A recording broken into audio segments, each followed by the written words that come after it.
Ed here with the Digital Digest, and today I wanted to share yet another update on my experience with the Microsoft Surface Duo. So at 14 or 1500 US dollars, depending on whether you go with the 128 or 256 gig model, this is an incredibly cool device. In fact, it's kind of magical when you first pick it up, hold it in your hands, and realize what Microsoft has done here.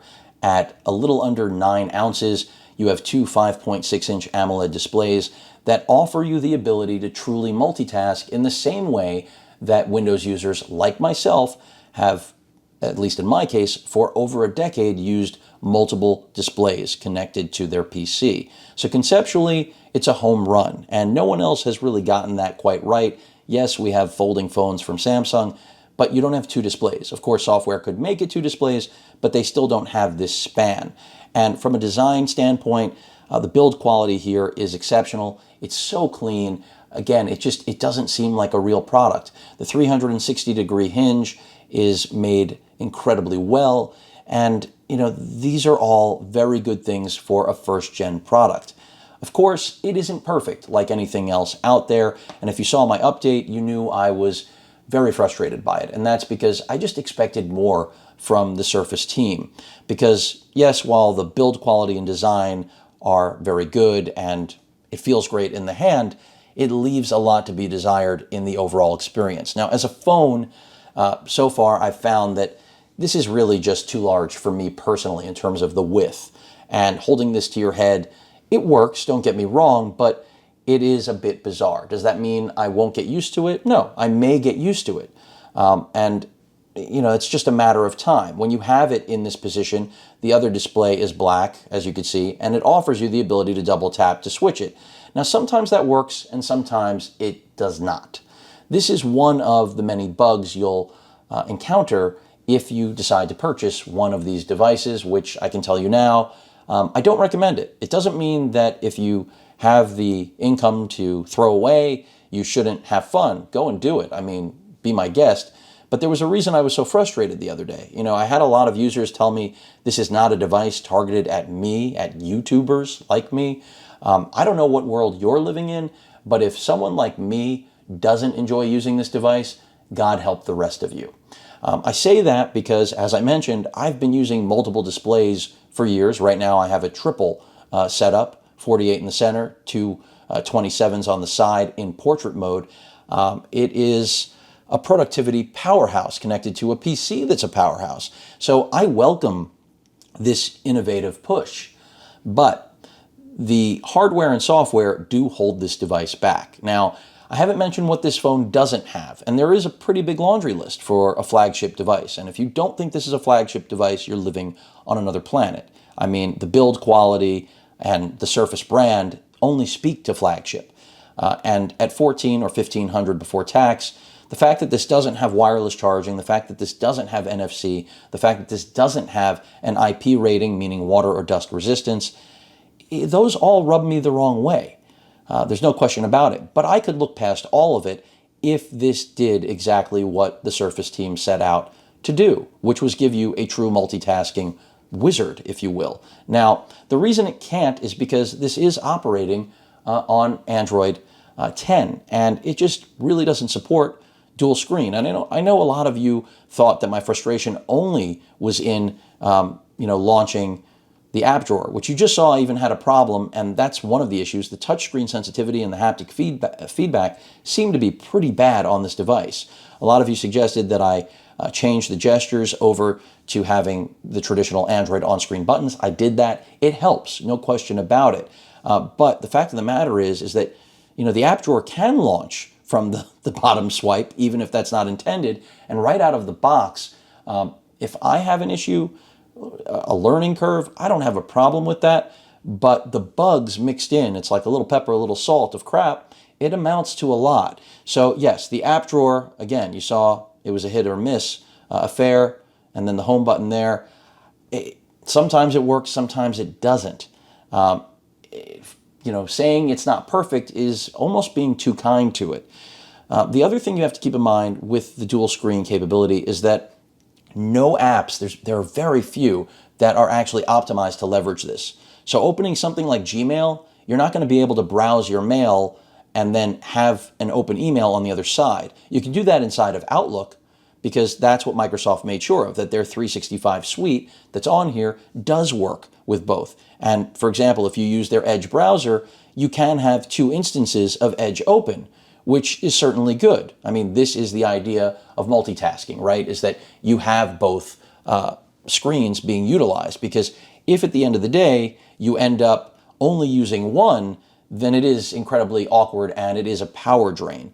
Now, I will say, in spite of the fact that the battery is very small at under 3,600 milliamp hours, it's oddly 3,577, I don't know how or why, the battery life has been pretty good. I've been impressed with that. And, as I've gotten a little bit more accustomed to what they've put forward, I do enjoy using this more than I did yesterday, which is good, but the bugs are still there. So one of the biggest bragging rights of this device is the grouping of apps, so that with one touch, you can launch multiple apps. And I do think that is a very healthy way to use this device. I think it makes a lot of sense. Sorry about that.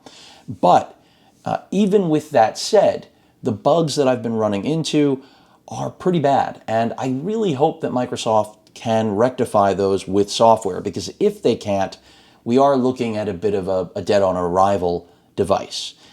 So one, for example, is often when I launch the camera, it will bug out and the left side, even though it's not doing it right now, which is a good thing, the screen will just start going crazy. If you own one of these and you've encountered it, chime in. I've had it happen at least a half a dozen times. And look, the camera's not great. The fact that you're going to always have to flip around the device in order to not have it in selfie mode is something you knew was coming with the package, because there's only one camera. So I'm not really complaining about that, although, in my full review, I'll get into how impractical that actually is, because it is impractical. And it wouldn't have killed Microsoft to stick another camera on the back, no question about it.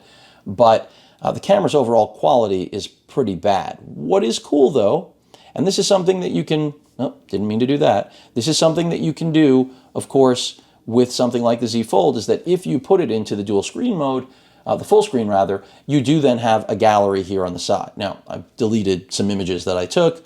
This is one that I have here just of a Sabrent NVMe drive, and this is something I do like about it. Now, that's not unique, though, to this. I could be doing that with the Galaxy 1st or 2nd Gen Fold as well, even though it's a single screen.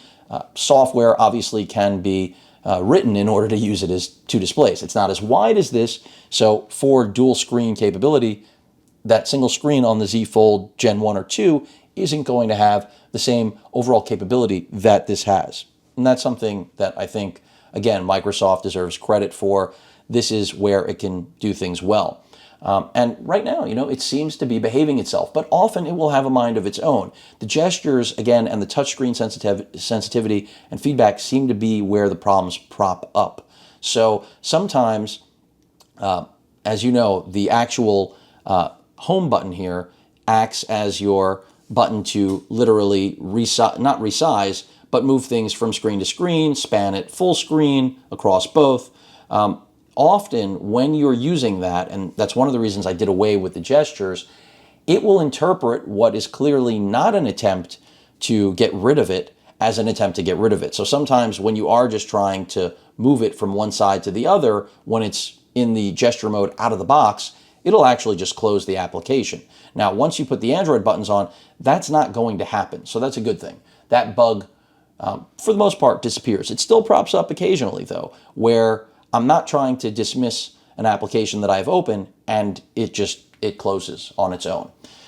So already we've got the camera bug and then the gesture bugs, which are kind of all over the place. And I think this is something that as time passes, it will get resolved. But back to the dual screen, you can't run two of the same application outside of Edge on this device. So if you thought, for example, as a student, or even you don't need to be a student, you were going to run two versions of Microsoft Word, one on each side, you're not able to do that. That's pretty bad. That's something I expected to be native and not a question at all. That's just not going to happen. On the other hand, having your dialer on one side and having Again, a web browser on the other, easy. Having Google Maps on one side. I mean, that's what the whole app grouping is all about. And I do think Microsoft is onto something with that, no question about it. I just need to see them iron out the bugs because, again, I'm willing to put aside all of the hardware shortcomings, although I have to say, the processor isn't the problem. It's really the RAM. And I said this in my original preview of this device, that I don't know how we're looking at a multitasking device, something that is literally pitched only as a multitasking, that is its forte, and then 6 gigs of RAM. It just doesn't make sense. Sounds like Apple. That's what it reminds me of. In fact, a lot of this reminds me of Apple. First and foremost, the design. I mean, what you're looking at right now really looks like they took the iPad mini, shrunk it down, and attached it. Made, two of them, obviously. That's literally, when they first revealed this, I was like, okay, somebody likes the iPad mini a lot. And quite frankly, yeah, that's exactly what it looks like. Then when you look at all the square icons, I mean, for a moment there, doesn't this look like an iPhone? I mean, if Apple were to make a dual screen device, I feel like this would be it. And I think that's exactly what Microsoft was after. And they did it well, except for, of course, the bugs that I've been going through. It's spot on. And if Microsoft is only after getting Apple users to buy this, I get it. I mean, after all, think about it for a second. Who else is going to say, the hardware is not that important, but look at that design? It's predominantly an Apple user. And I'm not insulting Apple users. I'm just making a very obvious point that, specifications, I feel like every Apple user out there will always defend the fact that, oh, well, we have the best processor. Oh, the rest? Yeah, that's only necessary if you have a crappy alternative brand phone. And so for me, the whole idea that, the last year's top-of-the-line processor, the paltry amount of RAM, the incredibly small battery, which is surprisingly good, so Microsoft kudos on the battery management, I already said that, but all of those things, and then all the missing features, I mean, that just reminds me of, I've got an Apple product in my hand. And then I'm justifying it because, I just love the way it looks and feels. That all sounds like the story of the fruit company. So I can't help but feel, and it's not even feel, I know it. And this has, by the way, been in the works across all of their products. We're talking about the entire Surface lineup has evolved in a way that makes me feel like the only customers Microsoft is really going after anymore, in large part, are Apple customers. I mean, they already have people like me. The question is, how do they get people that are loyal to the fruit maker? And, skimping on specs, overemphasizing design, that's exactly how I guess. I mean, I'm assuming that's the formula. Now, I never expected them to give us something that looked like, as I mentioned, 2 iPad minis shrunken down, attached, and then even icons that look like they're from iOS. But they did that on top of Android. And I guess Google was okay with it.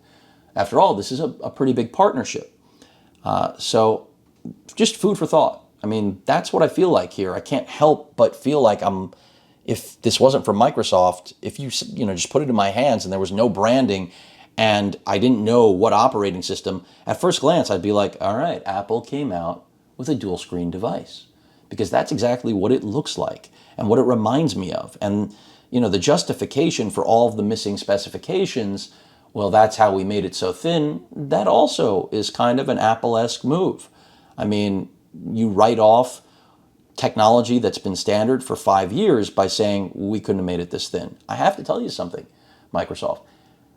I would have been okay with it being thicker, believe it or not. And I think a lot of other consumers would have as well. In fact, at $1,400 and $1,500, I think we would have welcomed not a much thicker device, but look at the success of the Fold. It is not a skinny device.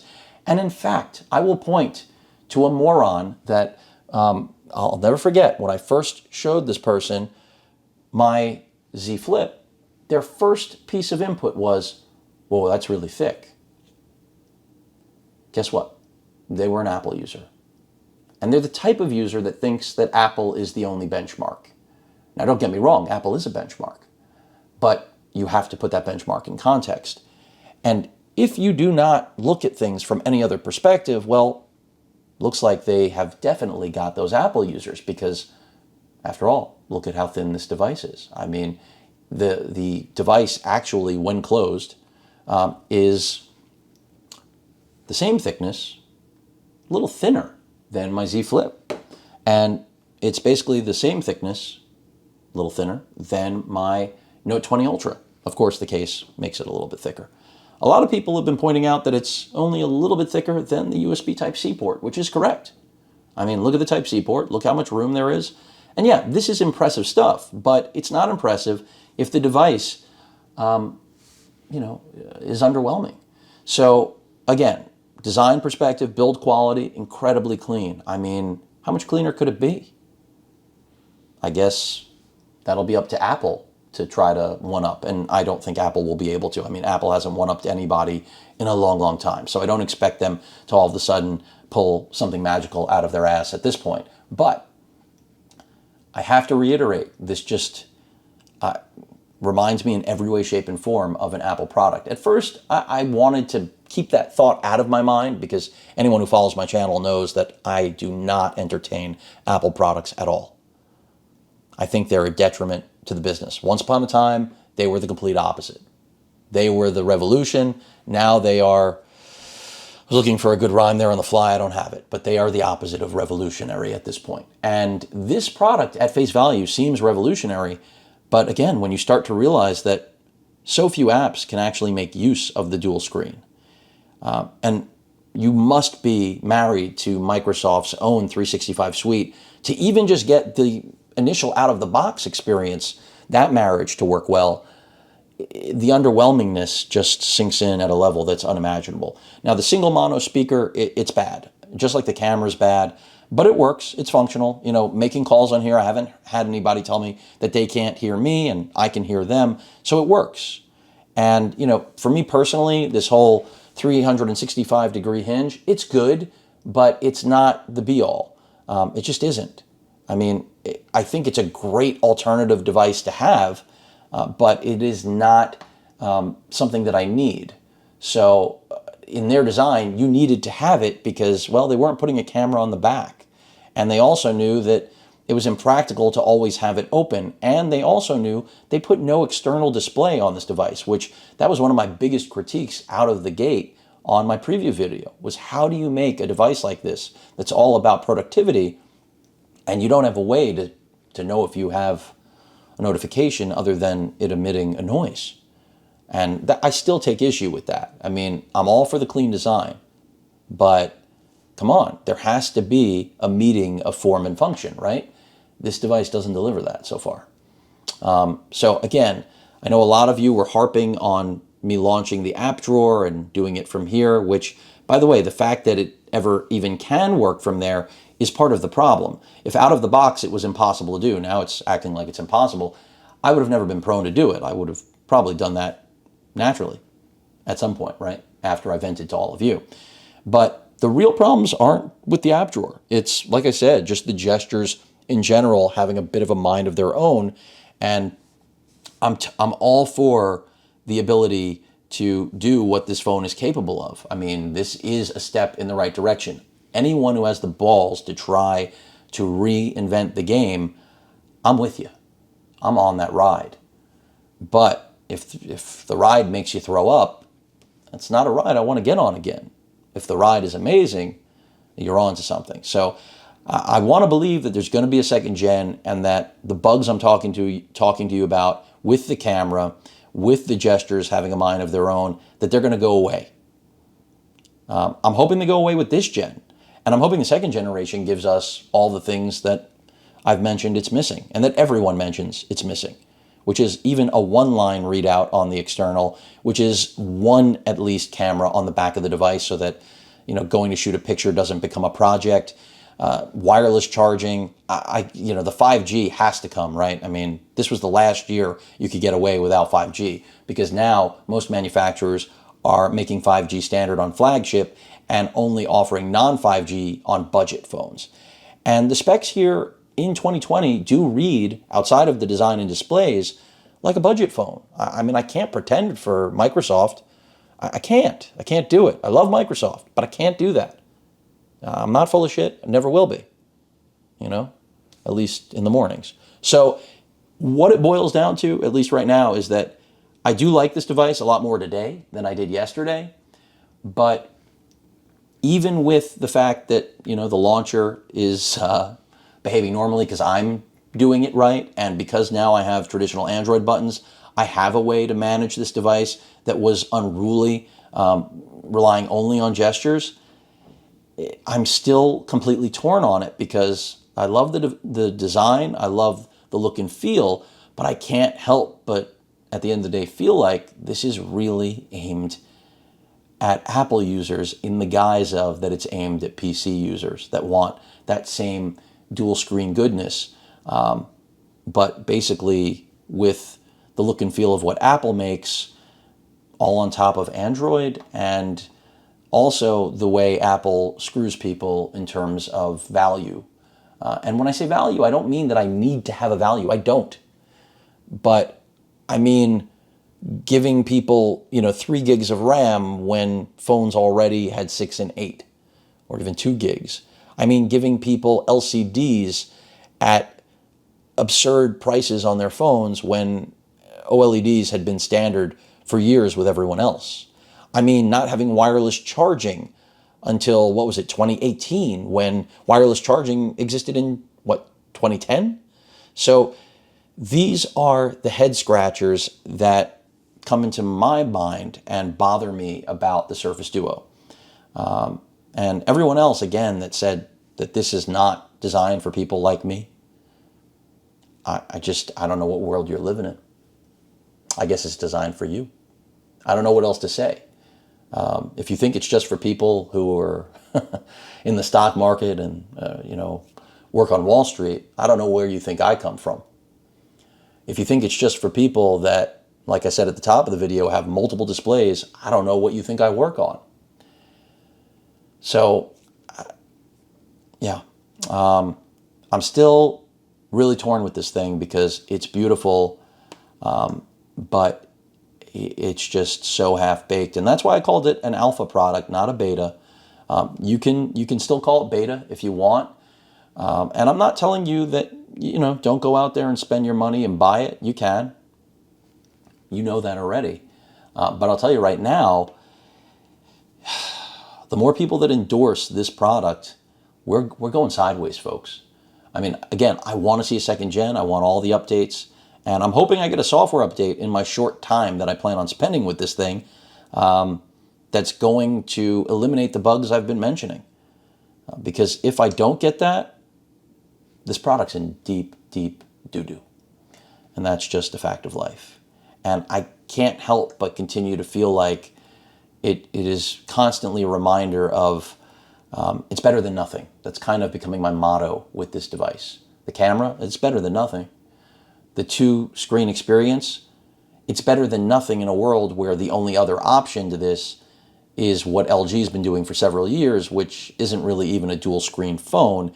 It's a case that gives you another screen and is not optimized in any way, shape, or form like this. So, not having wireless charging, all those things, no IP rating, well, it's better than nothing if all you're after is a really slick looking piece of hardware that maybe is at the end of the day supposed to be a status symbol, which, boy, in the tech world makes me want to throw up. At any rate, I have a love-hate relationship with this. If people think I'm not a Microsoft fan, you're out of your mind. Completely insane. If you think I'm an Apple fan, you're also insane. I want this to succeed in every possible way. But right now, where it's at, it's too big, it's too slow, and the software is nowhere near where it needs to be. And I can wait on the software. I can deal with the fact that the hardware is not impressive. But this thing's got to work. It's got to deliver on that promise. And for every person that's going to write in the comments, Windows 11 will solve that, then this thing shouldn't have come. I mean, you hear me? Android 11, Freudian slip, that Android 11 will solve this, then this shouldn't have launched until Android 11.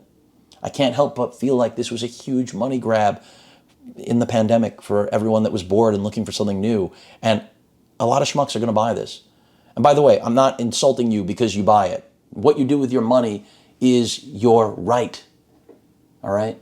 But, the more people that buy this, Microsoft is validated at giving us very little for a lot and not fully fleshing out and executing. And that's what I'm worried about. We got to stop this collectively. It's kind of like, caring about each other within the pandemic. You don't wear a mask to protect yourself. You wear it to protect other people. Well, I'm going to make the comparison here. You buy something like this, a lot of you, then Microsoft knows they can stuff crappy internals into a shiny package and make money. I don't want to facilitate that. So as much as I like this, and it's amazing to look at and to open up and really satisfying to close, it's not as good as any other phone that I have to the left of me. So whether we're talking about the Z Flip, it's not as good a phone. Believe it or not. It's my opinion, but it's not as good a phone. Certainly not as good as the Note 20 Ultra. No way. And look, I don't need it to be to have a great camera. That is not a requirement. Absolutely not. But when you look at the three of these, this is not the best device. It might be the coolest to spend 5 minutes with. But right now, where it stands, I still cannot tell you that I would pick this over any other smartphone that I'm interested in, especially the Z Fold 2 or even the Gen 1 Fold, in spite of all of Microsoft's engineering credit that they deserve. This looks like an Apple product, feels like an Apple product, smells like an Apple product, but it's got a Windows logo right there. Go figure. I just hope this isn't a trend that continues. So I'm a little bit sad as much as I'm still excited about this device. But hopefully everyone understands where I'm coming from and this makes sense to you. I hope so. My errors regarding the app drawer, that really was frustrating, but it didn't amount to the core problems that I end up still having with this device here on my second day. I'm going to wait a little bit before my next update because I've spoken a lot about this, but that's because this is meant to be a game-changing device, not just another phone. Many of you point out that I shouldn't be comparing it to other phones, but newsflash, it's another phone. It really is at the end of the day. Even though it's bringing a whole new concept, which I love, and I've said that over and over, it's just another phone right now. And hopefully Microsoft updates it so that I'm not putting devices like this around it and saying, right now I would rather have something else. Because trust me, I want this to be my daily driver. And Microsoft, it's your mission to make that happen. Just an update, not a full review, but I know it's going to keep feeling like one because I have so many thoughts on this and I'm so torn. Any questions or comments, please feel free to post them. Hit that like button. And as usual, please feel free to subscribe and please stay safe. Later.